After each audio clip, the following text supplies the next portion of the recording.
তোমার বড় ভাইয়ের জন্য বউ লিবা নাকি না তোমার আব্বার জন্য বউ লিবা? আব্বার জন্যও লিব না, ভাইয়ের জন্যও লিব না, আমার জন্য লিব।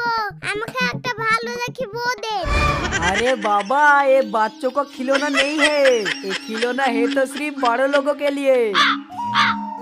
क्या बोला? मेरे को कुछ समझ में नहीं आया। আমি হিন্দি বললাম, তুমিও হিন্দি বললা, তাহলে আমার কথাটা বুঝতে পারলা না কেন?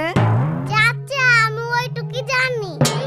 আচ্ছা ঠিক আছে ঠিক আছে, তোমাকে আমি বাংলাতেই ভালো করে বুঝিয়ে দিচ্ছি। এইসব বউগুলো ছোট ছেলের জন্য না, বড় বড় ছেলেদের জন্য, দাদুদের জন্য, চাচাদের জন্য, খালুদের জন্য। হ্যাঁ আমি বুঝতে পেরেছি, সবার জন্য এনেছেন, কিন্তু আমার লেভেলের আয় বড় ছেলেদের জন্য আনেননি। কপালটাই তো খারাপ, তাহলে দাঁড়িয়ে থেকে কি করবো?